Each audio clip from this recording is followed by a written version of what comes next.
Are you tired of fighting and arguing? Tired of others not really compromising?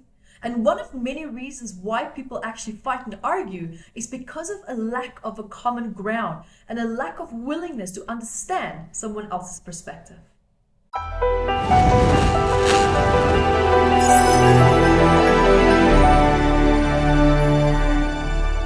Hi, my name is Evette Rose, author and founder of Metaphysical Anatomy, and welcome to today's topic where we're going to be discussing steps to understand argumentative people. We also know that when there is a difference in an opinion, a common ground, meaning a common understanding is a place where you meet each other halfway, is absent.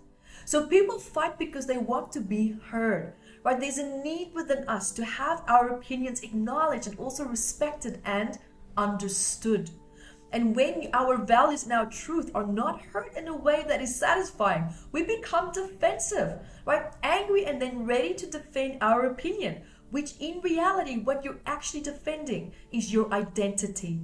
You are defending your character because your opinion is an expression and an extension of who you are.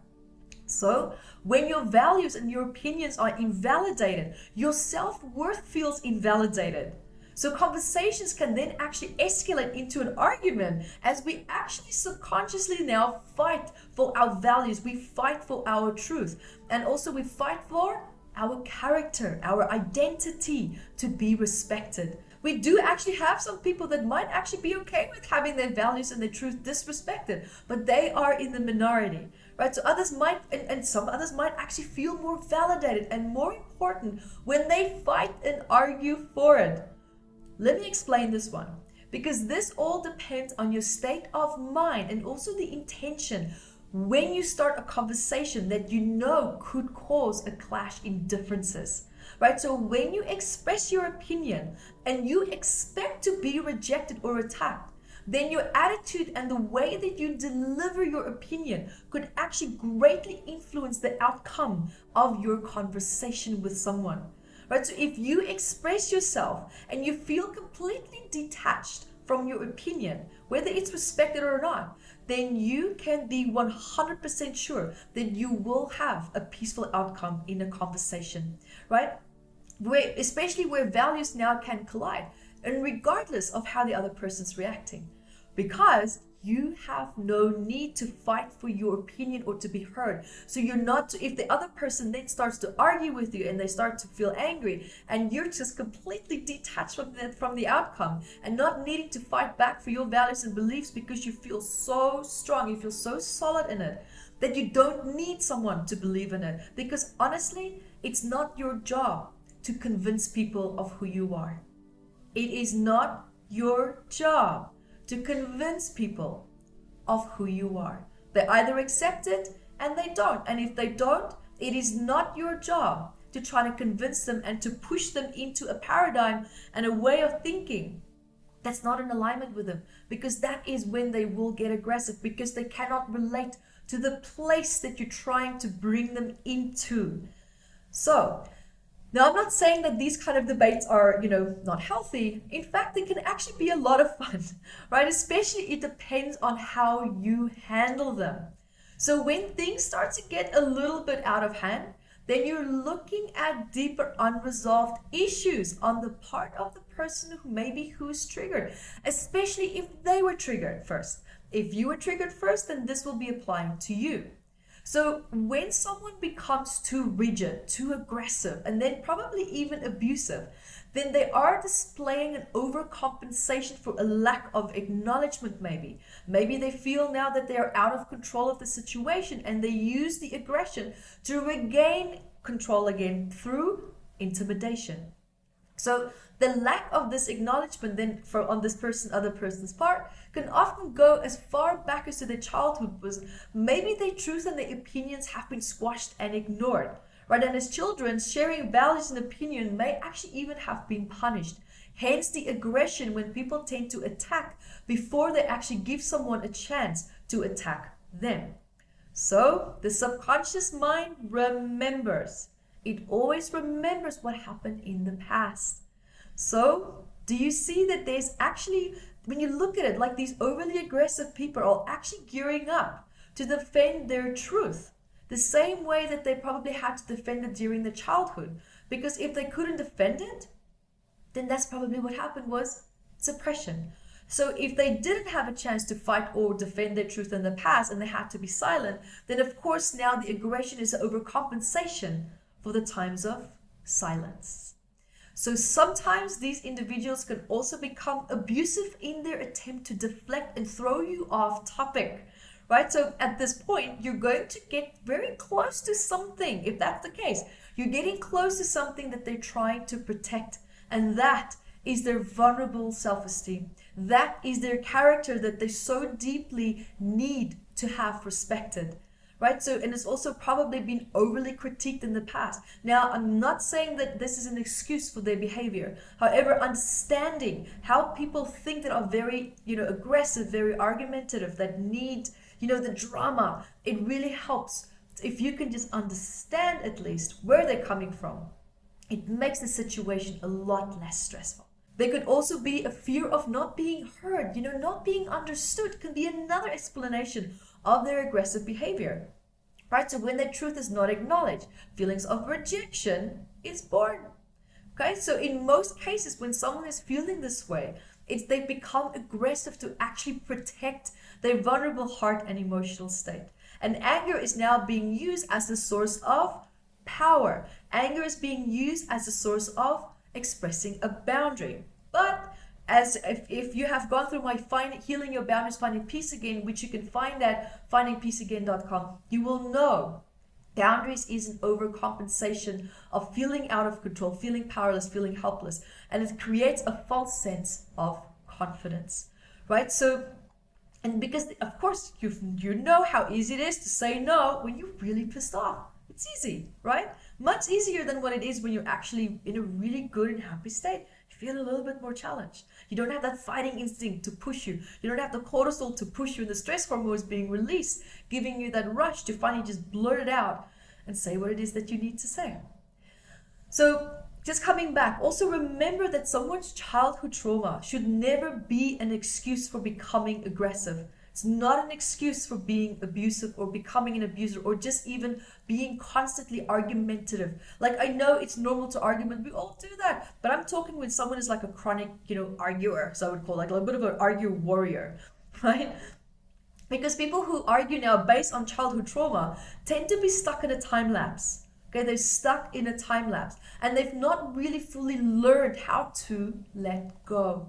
They've not learned how to move forward and how to treat every situation as a new, clean slate. So people who argue uncontrollably may actually have, seen a parent even doing this. Okay, so consequently, this seemed to be a good way to force your opinions and your values onto other people. And people are now stuck in this behavioral pattern, which will now continue to be playing out this pattern, even when they realize that it is causing more distress and tension for them and the other person that they're arguing with, right? So as long as they feel in control, which in hindsight is ultimately the end goal. Now, often also a conscious choice to change this type of behavior needs to be made as well. Because in a state of anger, we usually don't really care about the consequences of our words and our actions until later, when the consequences now stare us like right here in the face. So some people have now also learned that through stubbornness and anger, it is also easier for them to express themselves. They also learned that calmness and politeness don't get them anything. And if anything, being humble makes them feel weak and exposed. Because their anger serves them and helps them to hold on to their anger, and their anger, it's almost like the pattern behind the anger, the coping mechanisms that you start to build and start to think that the anger is serving you positively because it gives you what you want. But look at the emotional price that you're paying at the same time, especially if all that you want is peace and happiness. Have you noticed how hard it is to feel happy when you're always angry and fighting? You're creating the opposite foundation of what you're trying to achieve, right? So anger now, in this case, is stimulating people to make certain types and take certain types of actions which they otherwise normally would not have had the confidence in their everyday life to do and take. So people rely on an aggressive, angry response because they feel safe with it, because they know that they're going to deliver an intimidating message and they're going to potentially get what they want. So the more others actually challenge this person and the way that they communicate, the more this person is actually going to start relying on the anger, and they will dig their heels in.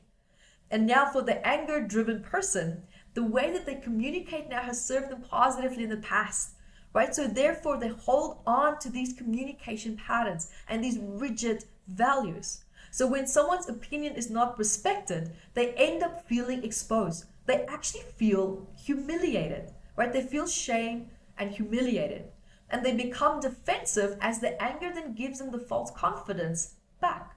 And so another argument starts.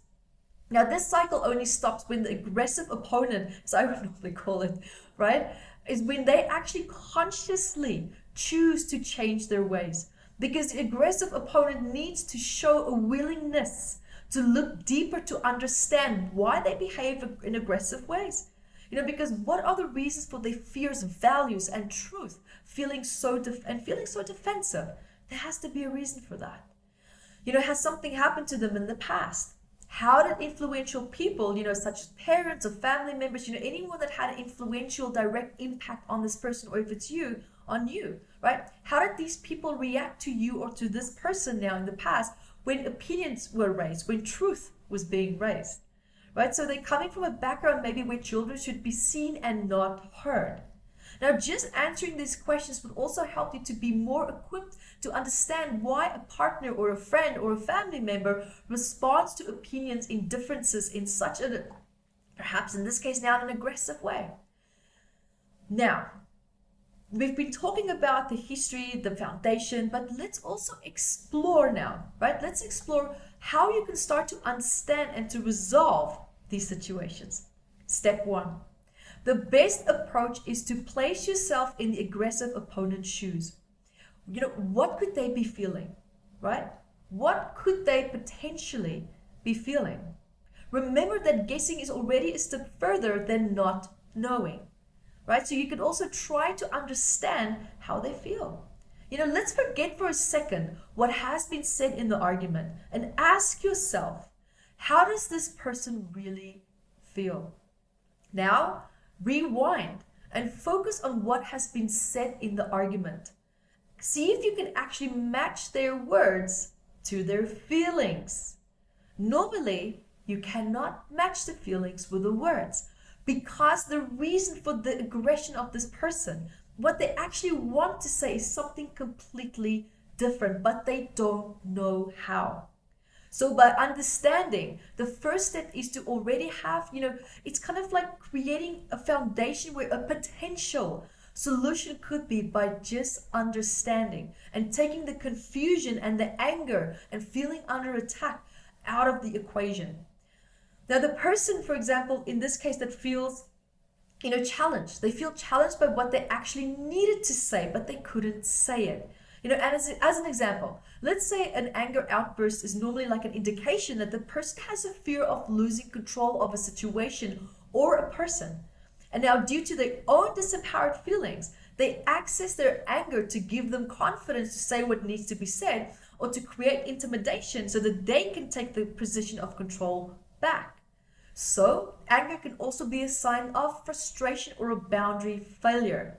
Now, normally, aggressive opponents can also, they tend to be a little bit angrier with themselves than anyone else.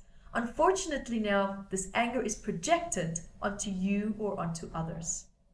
Now, step 2, find a common ground, right? A common ground is the midpoint in opinion differences. It is where you and your partner or your friend or a family member can now meet each other halfway. Because it is important that you find a part of your truth or opinion, no matter how small it is, that is understood by the other person. Sometimes you just have to be a little bit flexible with the way that you communicate it, because it could also be that you didn't communicate it clearly enough for the other person to understand, because their filters, their hearing filters are not set. It's not in alignment with what you are trying to say. Right? So, and this is also likewise when you're with your partner, your friend, or your family member. They should also then find at least one small aspect of his or her truth or opinion that you can understand and agree with. And by reaching this common ground, right, this beautiful common point, the argument is already essentially resolved. Not resolved to its fullest extent, but it's at a place where there's now peace, whereas previously there was aggression. And you might even find at that moment in time that the rest is just irrelevant. You're both just relieved that you found some place where you can meet each other halfway. Now, I know that it is not always possible to always agree with everyone on everything, right? So know that this is just a reasonable approach that could work for you. Just as there is, for example, a disagreement between you and another person, it doesn't mean that the disagreement should escalate into an argument. Right, so just having that mindful awareness, you can actually stop a conversation just where you start to feel the tension building up. You can diffuse it immediately by just finding quickly a really nice common ground where you both can meet each other then. Because when you look at it, when disagreement starts to escalate into an argument, then you are fighting about more than just a misunderstood opinion. You are now fighting for your emotional need. For example, that could be an unresolved, it could be a wound from your childhood, it could be an unprocessed emotion that you had that is now just exploding and is now coming up in the heat of this argument. And the argument could actually not even have anything to do with it. It was just the right moment, the right emotional intensity met each other and kaboom, right? So ultimately, either way, when you look at that, are you fighting to be heard, understood, and validated? If your disagreement escalates into an argument, know that unexpressed frustration is now also surfacing.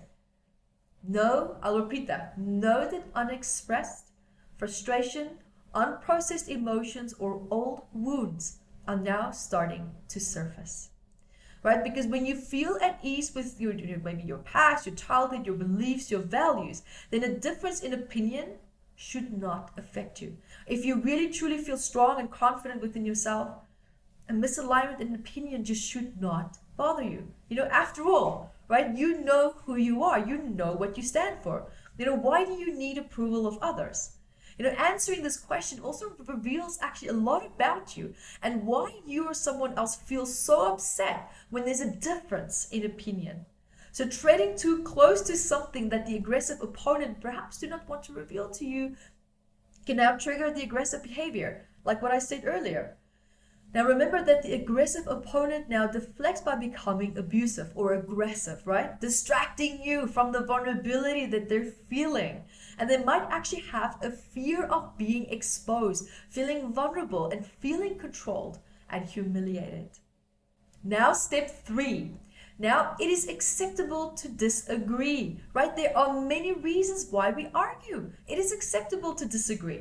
But what is important here is that you find a common ground, right? Find a common ground where you can meet each other halfway, leaving you and your partner or your friend or your family member feeling understood, heard, and acknowledged. Because after all, when you feel acknowledged, it already takes away a great deal of the tensity, that you can cut the air with a knife. It takes away a great deal of frustration and anger and rejection that you might be feeling.